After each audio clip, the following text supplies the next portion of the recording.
Nicknamed the Idiot Box, and by the 1960s a staple of practically every American household, television provided content for the masses, ranging from news broadcasts, game shows, soap operas. Get out of my pub right now! I'm not going anywhere. Sitcoms. We were on a break! We were on a break! And iconic fight scenes. Amongst the broad range of content produced were groundbreaking gems and pop culture phenomenons. Matt Groening's The Simpsons changed the perception that animation was only for children. David Lynch's Twin Peaks mixed soap opera melodrama, police procedural, and the supernatural to deliver something quintessentially art house. Joss Whedon's Buffy the Vampire Slayer, a high school coming-of-age teen drama where the school is literally built upon a portal to hell, delivered drama, witty comedy, and martial arts action under a horror makeover. Despite such achievements, TV's reputation paled in comparison to other artistic mediums, but with the arrival of HBO's The Sopranos in 1999, this perception began to change. A golden age of high-quality TV was kick-started, and television is now viewed upon as having equal artistic credibility as theatre, literature, and cinema. Without the restrictions imposed upon network television programming, paid-for cable content was able to exhibit violence, sex, profanity. Episodes were able to run for a full hour due to not having to fit into strict schedules, and this allowed showrunners such as The Sopranos creator and head writer David Chase the ability to have complete creative control over his vision and take his time developing nuanced characters and detailed story arcs. The series frequently tops lists of the greatest television series of all time, and much of this critical praise is rightly aimed at the exceptional writing, performances and direction. What I want to look at is at how the show uses music, and how this is one of those little things that elevates the show above so many others. And if you're lucky, you remember the little moments that were good. Now don't get me wrong, people do also praise its soundtrack. Oh my god, they're playing good music. And you can see the lasting legacy that it's had. Don't stop believing. Hold on to that feeling. Keep on. Don't stop.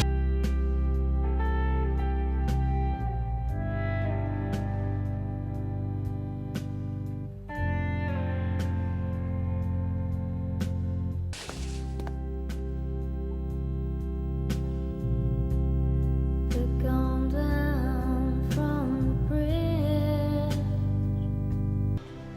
Someone flying only stolen. I can't tell this night's. That's it! Oh my god! That's it! That's it!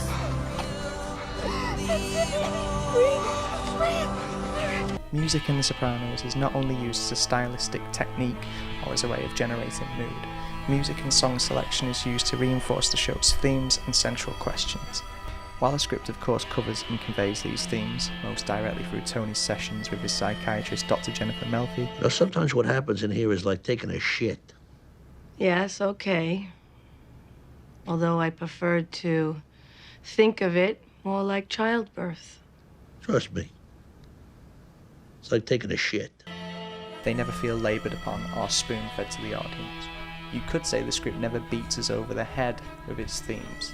Using Season 2 as a case in point, I'm going to look at a few examples of how music is used both as a stylistic technique and to reinforce and reflect on its central questions so that the script doesn't have to.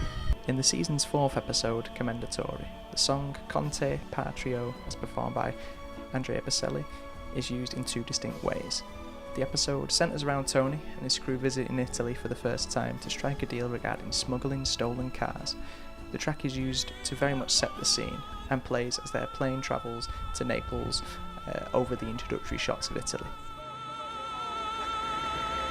Look at this place. Back in New Jersey, the track is playing at a restaurant when Carmela Soprano hears the news that her friend is to divorce. I'm getting a divorce.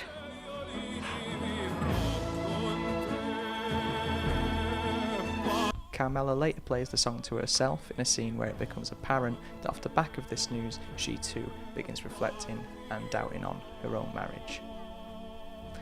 The song plays a third time when Tony returns home for Carmela to not look all that pleased. As the track has become associated with Carmela's dissatisfaction and the fact that she's pondering divorce, we no longer need anything but to hear it playing to know exactly what she is feeling. The song returns several episodes later to perform the same function, when Carmela calls the handyman that she is having romantic feelings for. Each time the piece plays, we are being asked to contemplate not just the plot point that Carmela desires or is to consider leaving Tony, but the serious grander questions of whether these characters can move away from their all-consuming behaviours in order to save themselves and keep hold of what they value. Staying with him allows Carmela to exert power and influence over others. She's able to get Meadow, her daughter, into the college that she desires her to go to. I don't think you understand. I want you to write that letter. Excuse me? I said I want you to write the letter. Are you threatening me? What threatening? Staying with him allows her to be constantly showered with valuable gifts, and she's also able to flaunt material possessions before her friends on a constant basis. By staying with Tony, she's enabling him and condemning herself to a life of guilt and shame, and subjecting her children to the same. I have forsaken what is right for what is easy. Allowing what I know is evil in my house. Allowing my children, oh my God, my sweet children, to be a part of it. Now let's talk about rock music. You guys want to hear some rock and roll, or you want to go home?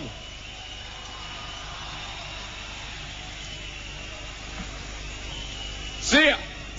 Master filmmaker Martin Scorsese utilises classic hard rock in his gangster epics when showing exciting illicit behaviour, or to show his characters living what you would call a rock and roll lifestyle. In the episode House Arrest, Boston's classic hard rock track, More Than a Feeling, is used in a way that subverts the expectations of how rock music is used in crime drama. Under intense scrutiny from the FBI and DEA, Tony keeps his head down and away from his criminal enterprises and instead spends some time attending to his legitimate sanitation business until the heat has passed. Unfortunately for him, he finds the boredom of regular life intolerable, developing physical symptoms such as a rash, becoming easily agitated, and in one sequence passing out at a work banquet. The track accompanies this panic attack sequence, along with dialogue from his work colleagues that he finds so dull it's dizzying. EPA's new guidelines on curbside recycling. Telling you, look, listen, I'm telling you, just listen to me, guys. I got it right through the transfer station. And listen to this, it's scaled out at nearly 3,000 tons. 3,000 tons. Talking about instituting a yard waste ban in half the states on the eastern seaboard.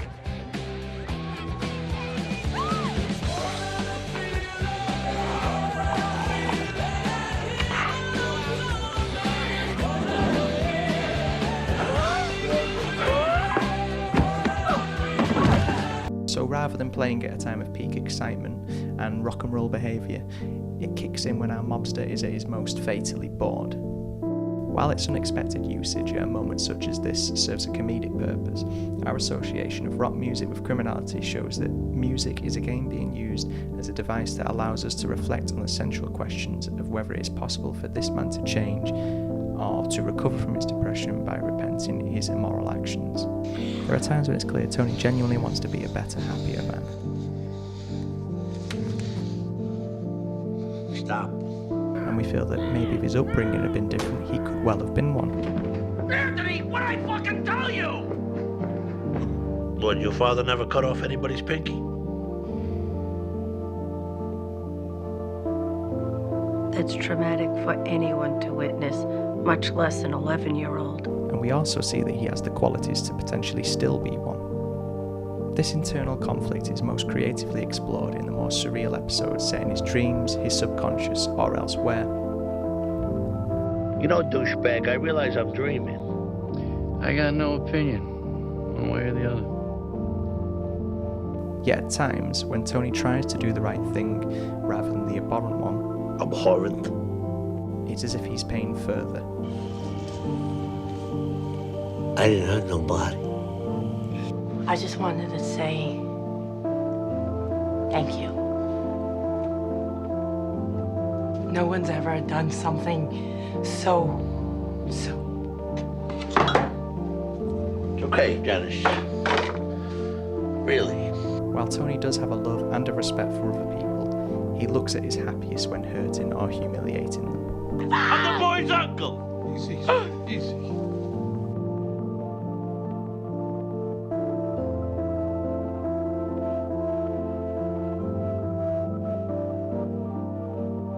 The Knight in White Satin Armour brings to a close several of its story arcs. Carmela's contemplation of a marriage, Tony's ever-escalating business rivalry with the sociopathic old-school Captain Richie Aprile, his complex sibling rivalry with his recently returned free-spirited sister Janice, and his first encounter with his manipulative, antisocial mother Livia since the season 1 finale, intertwining these storylines in an unexpected fashion. One of the more surprising elements is how little control, power or part to play Tony has in the resolution of any of them, as it's the women in his life here that call the crucial shots. You are putting me in a position where I'm feeling sorry for a whore who fucks you? He's far from the knight that his troubled girlfriend Irina desires. Her prosthetic leg fall off in the Gap store, and her bill picks her up and carries her. Where is my knight in the white satin armor? Rather than hammering it home in the script, our attention is drawn to how passive a part Tony has played in the season's endgame compared to the women around him, with the ironic use of the Eurythmics in its final moments.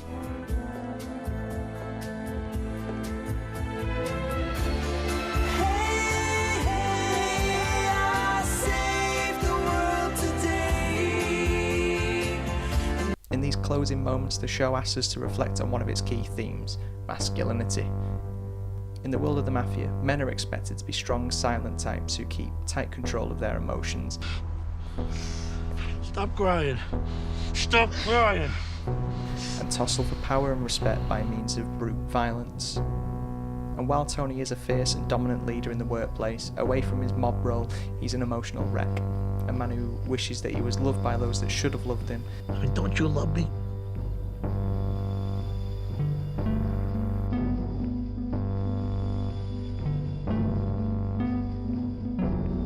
And someone that gravely worries about how they have impacted future generations.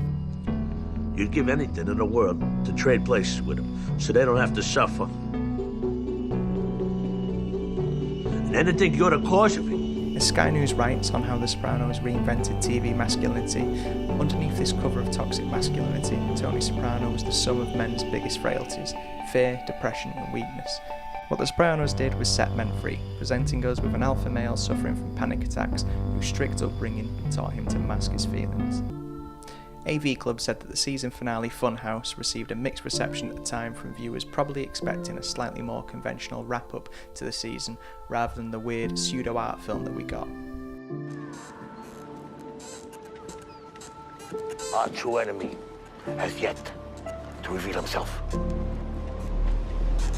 It's now widely held as one of the show's greatest episodes and achievements. In the hour, the episode moves from broad comedy, with Tony getting food poisoning and toilet humour, Fucking motherfucking wugs! Mom, what's going on? Your father is sick. Oh my God, Daddy, what happened? Went to an Indian restaurant. That is so racist. Who's letting those big ones? to surrealistic fever dreams while he's sick, and then eventually to tragedy and bleakness, as Tony makes a decision that he's unlikely to ever come back from. It is another excellent musical decision that marks this shift from the comedy and dreamlike qualities of the first half into the harsher second act of the episode, as Tom Petty's free-falling plays while Tony dreams of an unrealistically happy family dinner before snapping back into the dark reality of what he's about to do. So he's ready to go buy a boat.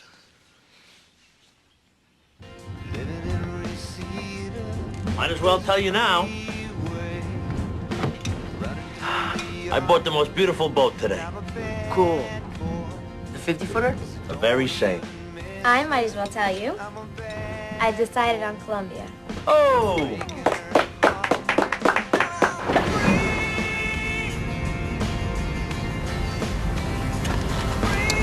You what? Breaking Bad's second season, Walter White makes a comparable choice that speaks volumes about his character when he chooses to go through with a drug deal that will cause him to miss the birth of his daughter. The sequence of Walt trying to find the product on time is tense and the music propulsive.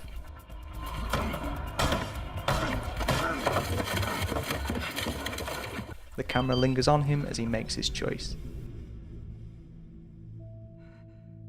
We never see Tony agonise about what he has to do, just briefly fantasise about things being another way. Breaking Bad is a portrait of someone's descent into a world of immorality for selfish gains, and so we are locked into the here and now of the situation, following Walt on each step of his journey. The Sopranos instead portrays someone already existing within Walt's end destination, and teases us with the question of whether it's possible for someone to turn away from it before all is lost. You're a nice guy, and that's a good thing, for Christ's sakes. Bullshit! I mean it. The song choice and its coupling with a fantasy sequence informs us of the damage inflicted by his immoral, all-consuming behaviour without the script ever having to beat this into us. I decided to look at season 2, as it's early on enough to avoid major spoilers, but the show continues to use music in this fascinating fashion throughout its run. You could say there is great use of music, Goes on